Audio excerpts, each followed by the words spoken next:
Hey guys, happy Wednesday. Welcome to my Workshop Wednesday video. If you and I don't know each other, my name is Tara. I'm a registered nurse, a health coach, a nutritionist, and a personal trainer. And today I figured I would come to you live and share with you a little bit of my own personal basic plan. Some of you guys have been asking through messages like what I'm doing to try to get myself ready. Someone said ready for the virus. I don't think I could ever be ready for the virus. So that's my answer. So no, I think the thing that we need to do is what we've been doing more and more of, which is the social distancing right now. I think that's really the most important thing. I think what we know about this virus, this COVID-19 virus so far, is that anybody can get it. I don't think there's a certain way you can eat or act or a certain level of fitness that will make you immune to this thing at all. So I'm certainly not looking forward to getting this virus. It's not something that I want to go out there and test or anything like that. But at the same time, I am also aware that they're thinking the numbers change, but they're thinking somewhere upwards of 60 to 80% of us are going to be exposed to this virus at some point. Which seems to make sense, right? It's out there. It's in pretty much all communities now. Certainly where I live. So I'm in New York. I'm on Long Island, and it's very prevalent right now. Hey, Brian, thanks for joining. So this is not to say that this is my plan to, attack the virus or stay healthy or, against the virus or anything like that. It's not that I don't think that I could be affected by it at all. But what I'm trying to tell you are things that I'm doing, pretty much things that I do all the time anyway, for overall health, for longevity, for boosting my immune system against anything. And this virus just happens to be the next thing that came around. So when I'm looking at the things that I do, the habits that I put into play, I'm always thinking about the long game.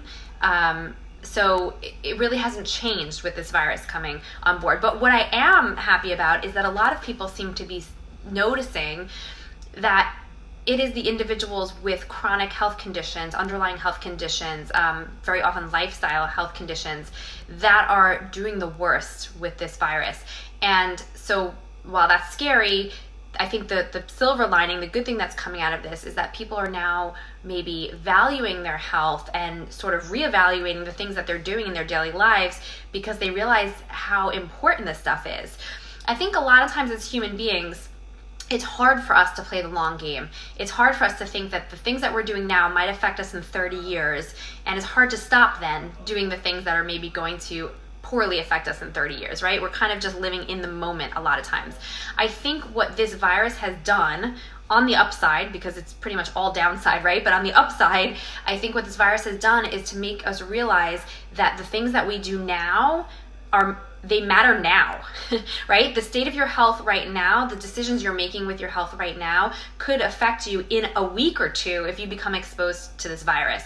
Of course, these things take some time to build up. It's not that you could just turn around your health like that, but certainly you can start to make improvements now and turn that around, in the weeks and months to come. So I think all of a sudden when we start to notice that it is more immediate than just, what's going to affect us in 30 years, people are coming on board and they're really interested in making some changes. So I can't tell you what to do. Everybody's coming from their own place. I also think that it depends on your stress level. How much you're able to change right now is going to depend on how stressed you are on a daily basis. If you're chronically stressed right now, this is not the time to try to make 25 changes in your life. We should never be making 25 changes at once anyway. It won't last, right? But if you are coming from a place where you are ready to make a change, to improve your health, you could always reach out to me, leave a comment here, let me know, and I'm happy to respond to you on an individual basis. What I'm sharing today is just some of the things that I do personally, okay? I'm not telling you to do these things. So number one, energy intake / body fat, I'm putting it into the same category.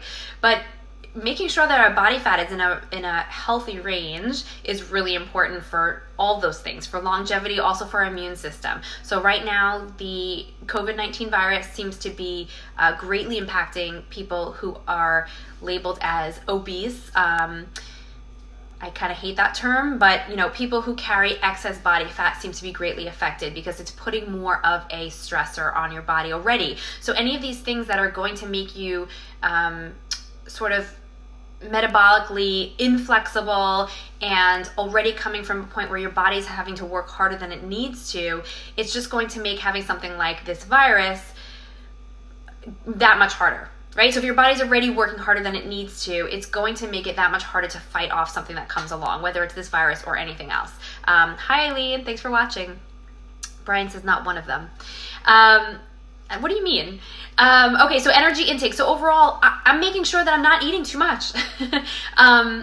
In general, on a general basis, and also making sure that I'm not eating too little. So some of us, when we're stressed, we go the opposite way and it's harder for us to eat. We lose our appetite and we're not eating, right? So in general, I'm making sure I'm nourishing my body. I'm bringing on enough fuel, enough food, enough nutrition, but also making sure that I'm not going to use these crazy big emotions that we all have right now as an excuse to go hit up the pantry and eat all of the food, because that's going to make me more metabolically inflexible. It's going to make me more unhealthy. It's going to make me carry excess body fat, which is going to make it harder for my body to fight off anything in the future. Getting our body fat percentage in a range that's comfortable to you, that feels good to you, and that's considered within a healthy range is going to be something really important. So that's something you can start to work on now. Again, if you're not super stressed. If you're super stressed, trying to lose body fat right now is only going to compound that and make it worse. So you might want to hold off on that. But maybe what you can do then is sort of eat to maintenance so that you're not going to be putting on excess body fat in this time period, okay? That's something that's pretty clear and important in my mind, is that we're not making ourselves more unhealthy during this time. At least try to maintain, okay? Hey, Christy, thanks for watching. So energy intake, number one. Number two, balanced meals, eating as much real foods as I can. I understand the irony here is that it's harder to get our hands on real foods now. It's harder to get these grocery deliveries, and people are piecing together produce from this farm and eggs from this deli that happens to be open, and you're just trying to piece it all together, and I get that. I'm living that with you guys right now. So as much as you can, using freezer options, frozen produce is just as healthy as fresh produce, because it's flash frozen at the height of its ripeness when all the nutrients are still there and it hasn't started to lose its nutrition.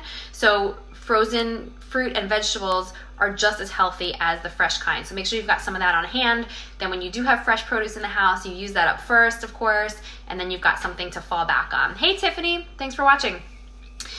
So mostly real foods and lower glycemic foods too. So a lot of the pantry stable things that we have in the house are garbage, right? They're dessert type things or super processed chips, crackers, whatever. And it's not that we can never have those things. It's not that I'm never having those things, but I'm making sure that the majority of my meals and my snacks are real whole foods that are going to nourish me. When I'm eating something, I'm thinking about, is this something that's making my body stronger right now? Or is this something that's making my body more weak right now? And I'll be honest, I'm okay with having things that make my body more weak every once in a while, but I'm not going to do it all the time. I'm not going to do it every meal. I'm not going to do it on a daily basis even. So think about what you're bringing on board, and is it going to make you stronger? Is it going to make you weaker? Lower glycemic, I touched upon that, but I'm somebody who, I used to have PCOS, I used to have pre-diabetes. It's extra important for me to think about this, but in a world in which, in a country especially, in which so many people are at least pre-diabetic and not even aware of that, or well on their way to being pre-diabetic, maybe insulin resistant, we all really need to be thinking about this. Are we having too much of the processed carbs where we're not getting the fiber and the nutrients from it, and it's just too high on the glycemic load on our bodies? That is going to bring down our immunity big time. So I'm thinking about that as well. I'm making sure that I'm prioritizing my protein, my vegetables, my healthy fats, and then adding some carbs in there, mostly the kind that are going to nourish me. So something like quinoa or rice or sweet potato, or some fruit. And then every once in a while, do I want some processed crackers? Sure, why not, But the majority of what I'm eating are those other things. So I'm making sure that my general way of eating is lower on the glycemic load. The next thing, hi Marielle, thanks for watching. Supplements. Okay, so supplements, I say this all the time. I share with you guys a lot that I take supplements, and I'm also a little bit tight-lipped about what I take exactly because I think it's really highly individualized for each person.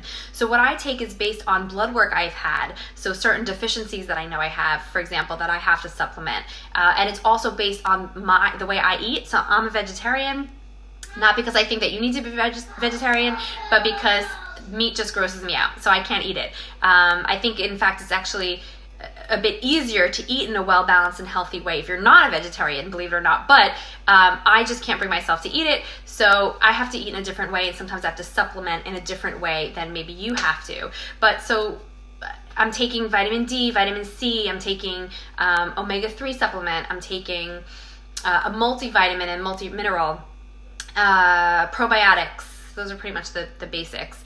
So, I'm making sure that I'm getting what I need. Make sure your vitamin D levels are good. If you can't go out and get them tested right now, have you had that tested recently? If your vitamin D, if you're not getting out in the sun, the weather's starting to get a little bit nicer, but you may need to supplement with vitamin D. Vitamin D is something that's really important to your immune system and being able to fight off anything such as a virus. So supplements. Target it to you. If you have any questions, you can leave them in the comments or message me. Sleep. All right, sleep. This is one of those things that we know we need it. And when we're stressed, it's harder to get it. And maybe if you're in a situation like I am where I have less time nowadays than usual because I'm homeschooling the kids while working and doing everything else, it's hard to get enough sleep, right? But let me tell you how this looks for me. I noticed after a couple of days of waking up at 1 a.m. trying to look for grocery delivery times online, hearing that that's when they open up new time slots, not being successful. After a bunch of nights of that, I had a headache one day. And I know my body, and I know that the headache was a lack of sleep sort of a headache. And I made a note to myself, I'm not going to get up looking for groceries for the next 2 nights. I just can't do it. I need to try to sleep. I also have a son that doesn't really sleep through the night, so I'm up a lot anyway, and I wake up super early. So with all those things combined, I was really sleep deprived, and I was feeling it, and I told myself that I had to really make sleep even more of a priority. So it's something that's always on my mind. It's not something I always get right at all, but it is one of those things where when I notice it's not going well, I have to make a change. I'm not going to just let something go on and go on and go on that I know is not good for me without figuring out how to change it up. Exercise. If you guys follow me on my Instagram stories, I'm always exercising. I'm always sharing free workouts for you guys, but that's important. We're getting, besides just building up your strength, for mental clarity as well, but we're also moving around our lymph fluid when we exercise. When we move our bodies, our lymphatic system, which doesn't have a pump like our circulatory system has with our heart, our lymphatic system doesn't have a pump like that. So the way that you move around your lymph fluid inside your body is by moving your body. If you are just sitting still, if you are completely sedentary, you are not doing yourself a favor. You are going to be letting a lot of that lymph fluid just sort of sit there and not do its job and not circulate and clean up and do all of the work that it needs to be doing. So make sure you're moving your body. Go for a walk. If you've got a little trampoline or something like that, rebounding is excellent. Just jump on that darn thing. Do some jumping jacks, whatever. Exercising for the sake of building your fitness levels and building your strength is really important, but as an aside to that, just moving your body enough to be able to move around that lymph fluid is going to be important as well. Nasal breathing. Okay, so I focus primarily, nearly all the time when I can, on breathing in and out through my nose. Okay, for many different reasons. Number one, it builds up my aerobic capacity. It increases my ability to deal with carbon dioxide, so it increases my CO2 tolerance. Another thing that really comes into play now is that when you breathe in through your nose, the air passes through your sinuses and picks up nitric oxide. So you're increasing your nitric oxide, which is excellent for your cardiovascular system, excellent for your blood vessels, and it's also excellent to help you fight off things like viruses and bacteria. Okay, so it's got an antimicrobial effect, nitric oxide. They're actually doing a study. The first study is being done, I believe, in Boston right now on the effects of nitric oxide on patients that have COVID-19. So I'm so grateful to people in the healthcare profession that are sure, trying all these different drug trials, we need to try everything, right? So people who are going down that route of the pharmaceuticals, that's amazing. And people who are also trying to see what else is out there. Is there vitamin C through an IV? Is that going to help? You know, giving a patient nitric oxide, things like that, and maybe doing these things in combination is really going to have the most potent effect. So all of these studies that are going on out there, I'm so grateful for.